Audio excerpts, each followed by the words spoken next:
What is up, everybody, and welcome to our Rain, This, and the End of Twins. Today we're gonna do a different type of video. Hoy vamos a hacer un video totalmente diferente, right, a lo que hacemos. Hoy vamos a estar sentados platicando sobre algún caso que pasó en México. Muchos de ustedes a lo mejor lo conocen o lo han visto en Netflix, que es el caso de Paulette Guevara. Una niña de 4 años desapareció en su casa. La buscaron por 9 días. Al 9º día la encontraron y estaba en la cama donde durmió ella, pero al fondo entre las cobijas. So for those of you guys who don't know, this case is about a 4-year-old girl from Mexico. They lived in Mexico with her parents. So she basically went missing in her home. After 9 days they found her. She was basically in her bed, right? But we're gonna get more into detail on it, so let's get right into the video.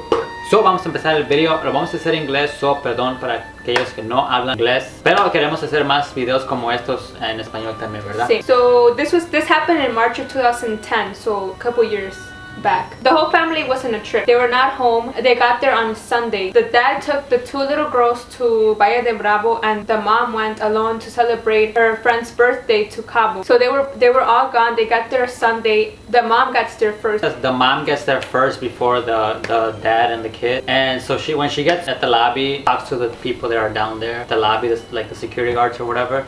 And she asked if anybody was came in or came to the house or whatever, and they said no. And they mentioned that was kind of weird because she never speaks to them, right? Yeah, she never says anything to them. This time she, for some reason, spoke to them, but when they said no, she just walked up. And after that, the dad arrives with the 2 daughters, because they had 2 daughters, and she comes down to receive them, I guess, right? Yeah. According to the security guard, she came holding the oldest daughter's hand, which is not the one that disappeared, and then she had something in her arms that was covered, right, like in a blanket or whatever. They claimed it was the little girl, but in a different interview she claimed that the little girl was too heavy for her to carry it, right? But they claim it was a little girl, and there was no footage of this either, so we don't know if it's true or not. But I would think, why would the securities lie about that, you know? Yeah.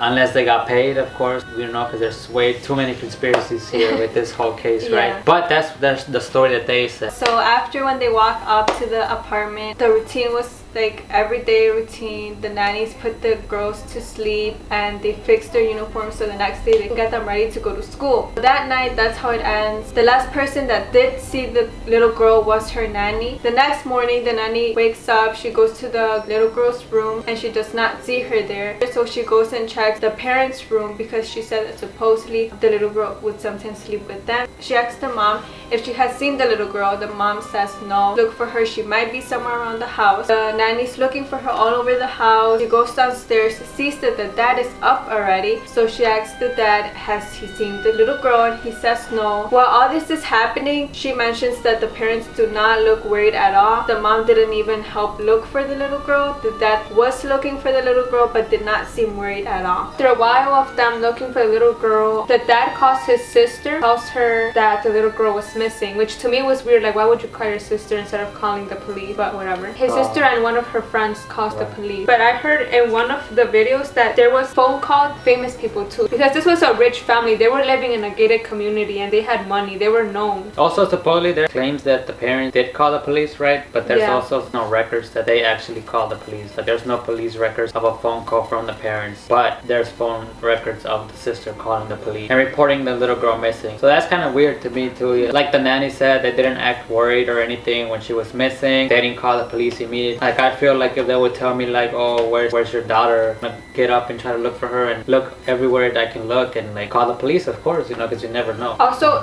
one very important thing is that the nanny fixed the bed that morning too. So the bed was fixed. The police came and they searched for the little girl. They didn't find her. It became a crime scene. They taped it off. Police came to investigate, and that's when everything started, right? The girl was missing. They had to find her. The parents not worried, but they had to act worried, I guess. Once that happened, I think they did a couple interviews, right? For that, the crime scene was supposedly taped off, but there was hundreds of people that were going in and out. People were using the back door, the front door. There was different experts coming in. Even in the room. So the whole place that it took place was the room. Essentially, that's the main point, because that's the last place she was seen, and that's basically where she was found too, in the bed. Essentially, you would think okay, that's the last place she's at, so we're gonna keep this safe, right? nobody walk in can, here, you they know, can't touch anything, right? Because they can get anything. contaminated. And with, they were with, using her bathroom, right? Like the yeah, her girl's bathroom was getting used and everything. Like there could have been like some type of like, I don't know, fingerprints if anybody came in or whatever. Like there was no worries about keeping it safe or away from anybody. There were just random people coming in and out. I know the mom did a few interviews, right? So the little girl disappeared in March 22nd, and in March 25th, the mom did an interview inside on the little girl's bed. And there was a reporter there also with her, of course, and they were both like sitting on the bed doing an interview. Is that what telling me? In the Netflix series, if you guys seen it, the reporter she didn't believe them, right? You guys were saying she didn't believe them at all. So they also said that she kind of went down to the basement, right? She was trying to look at this barrel that was down in the basement that was kind of open, but they were saying that it seemed like somebody was following her because when she got there, they told her that she was not supposed to be there, right? And they kicked her out. So when she went to do that, this is when, during the investigation, the whole building lost electricity. So there was no lights anywhere. She went downstairs, and that's when she noticed the big like barrel thing that was kind of open. She was gonna see inside, but somebody came and told her like she can't be down there. Which is so weird because like, yeah, there's a crime happening in the building, but that's not even the place where like it's supposed to be. So that changes everything like to what I think now, because I thought she just went there just to like look around, like see other places where maybe the body could be found, you know. But now if it happened during when the power went off and somebody saw her going down there or whatever and told her she couldn't be there, maybe that's when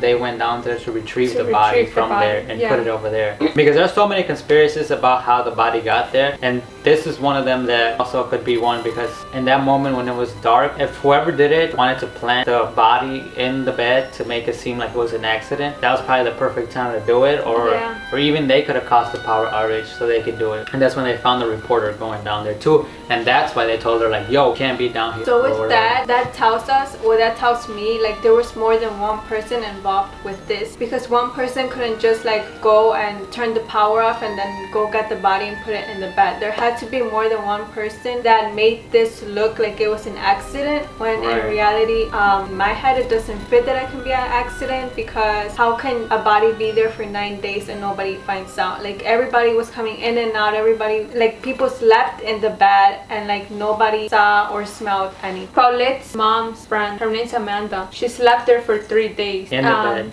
One of the nannies, I think it was Martha, who changed the bed sheet so that the girl could sleep there. There was no way that she didn't see her changing the sheets. You can't just change the sheet keeping the blanket on top. So that's the craziest thing. Like there was 2 sheets covering her body basically. If she changed the sheets, you basically take everything off and put new sheets and then put the blanket on or whatever. No way that she did not see the body on the edge of the bed, you know? Feel it even when she was fixing the bed. Right, exactly. Like and that just shows the irresponsibility that the person who was in charge of that crime, because if there's a crime in that bedroom, you do not let anybody sleep in there. You do not let, like that's like the main point and the main place where they should have been looking, because that's the last place she was at. So if somebody came and kidnapped her, there's had to be something in there. So one of the things that we were talking about is, how do you not feel something there? Like when you sleep, like your feet are all the way at the edge, at the bottom of the bed, like, and sometimes like you're tossing and turning or whatever and you slide down and you can feel the edge of the bed. If she was down there, you probably felt something there, or I don't know, there's had to, or even if you tried to like, because I know sometimes I like put the blanket up, you would have felt some weight like resisting it or whatever. I don't know, it's just crazy. And that's another thing that nobody believed that she would be kidnapped, because none of the doors or the locks were forced open. Everything seemed normal. Everything was intact. In the series, they show that the police dogs, they're allowed to go in the room, but we saw a video on YouTube that were not allowed to go in. And if they were allowed, then it was like they didn't let the dogs get the little girl's smell, because once the dogs went in, everybody was in there, so everybody's smell was on her sheets and everything. The girl had slept there, so the dogs probably were like confused. And they also said that the dogs are trained to smell people that are alive and not dead. That's weird. How can you train a dog to smell scent of a person that's alive and not dead? Like even if you're dead, you still have your scent with you. But also, like we're saying, so this lasted 9 days. Between those 9 days, nobody ever smelled anything either too, right? Like the body, when it's decomposing, like it has a strong odor, right? After 3 days, the body decomposes and the odor starts to like be very, very strong. If the body was there, they would have definitely smelled that, even if it was covered in sheets or whatever. Like I know they said that the police claimed that it was kind of like mummified. Yeah, like because it was in between the two bed sheets, right. And the big but cover. Still, like I feel like even if it was mummified, like you would still smell it. Like there's no way you would not smell that strong smell. Another point, before they found the body, basically the mom, the dad, and the nanny, they were basically being interrogated. I mean, they were the only ones there, you know. According to one of the videos that we watched, mom, she said that the dad did it, right? Like she claimed that the dad did it, and the dad claimed that he knew where the body was, but he needed help legally, right? Yeah, like they needed to protect him. He didn't want to go to jail. Right. So that kind of tells you, like, the case ended up being filed as an accident, right? Yeah. But if he confessed, how would it be considered an accident? It's like, how is that an accident? And these are not words that like people saying. They have documents that they confessed. The mom had said like, I know where she is. My husband has her, right? And then he said that he needed help legally. Also, like their stories were all like mixed up, you know, like every time they kept saying different things, different stories, like it never like connected. That made it seem even worse. But I don't know, it's just a whole crazy situation. Like they ended up finding the body in the bed because apparently one of the investigators, right, he sat on the edge of the bed, on the end of the bed, and he felt something. Yeah. And then that's when they discovered the body. And they basically did a whole video recreating everything that happened. And the mom had these pajamas, which is the same pajamas that they found the little girl wearing. She was wearing those same pajamas when they found her. She showed the pajamas before they found the body, and then they found the body. The body was wearing those same pajamas, so it's kind of weird. Like she was saying, the government, the police, the parents, the nannies, everybody had something to do there, right? They were all rich. Well, not all, but the parents were rich and they had money and they had connections with the government as well, so they could easily probably pay them, especially in Mexico. Everybody knows Mexico is pretty much corrupt, so they could have paid the government to like either build a story. Because what I think is like, okay, maybe they did kill her, even if it was in an accident or whatever. Like they wanted to keep their image clean. They decided to pay the government. They build a story and they try to build a scene as into how she accidentally died. And that's when they thought about putting her at the edge of the bed, you know, because she accidentally like went down there. Supposedly they also say that before sleeping in that bed, she just had a few days sleeping in that bed because she was used to sleep in a crib right before. So they say maybe she got scared or whatever because she was not used to it, and she crawled under the sheets and like fell down into the edge of the bed and basically suffocated there. I don't know if we said this. She had a developmental disability and a language disability, so she struggled to communicate and move around on her own. So now we're gonna do a little conclusion of what we think. I kind of pretty much said what I think, but what do you think? I think, like you said, the government in Mexico is very corrupt. They would do anything for money. Rich families, rich people, they would do anything to keep their image clean. I think the parents had a lot to do with it. Also, the government had a lot to do with it. The police that was there investigating, I feel like they didn't do their job right, and since the beginning they knew what they were supposed to do, which was build up a story to make the parents look innocent. That's what I think. It just gets me mad because it's a little girl that never had justice for her dad. I know justice is not gonna bring her back, but it's kind of sad to like see how some parents do anything just so they don't get involved in it, they don't look bad, even though at the end of the day, with all the information that they provided, they still came out looking bad because nobody is dumb. So, and also they said that the mom, I believe she was suing the government like days after for defamation or whatever, or for image or whatever. So that tells you right there that she wants to protect her image, you know, because she was basically in the news a lot because she was doing interviews and stuff like that, and a lot of people were talking about her because they were saying she never really like cried during the interviews about her daughter. And of course, if you're a parent, you're probably gonna be crying and not even being able to talk because you're looking for a child or child is missing or whatever. I think everybody was involved in it. The people that I think are the main ones are the police, because they didn't even have like the appropriate people searching for her. The government, because they didn't send the appropriate team. Basically the person under the head, and he wasn't even in charge of cases like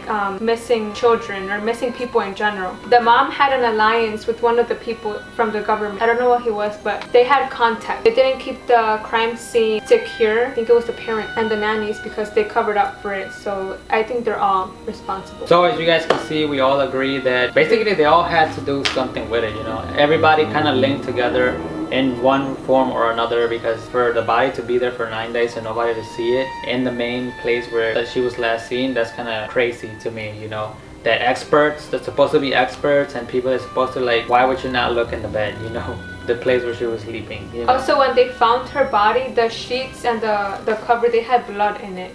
it couldn't, like the little girl would have been bleeding and they would have seen it when the nanny changed the sheets. That's the other thing that gives it away a lot too, that there had to be something else going on, is that the nanny changed the sheets, the person slept there for 3 days, she did the bed, like there had to be electricity going on. Right, the electricity going off. There had to be something for sure with them there.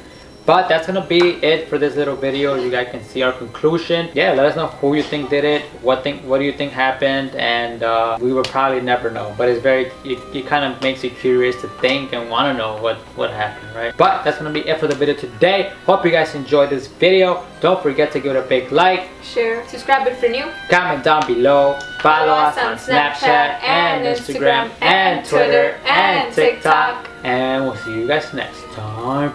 Bye.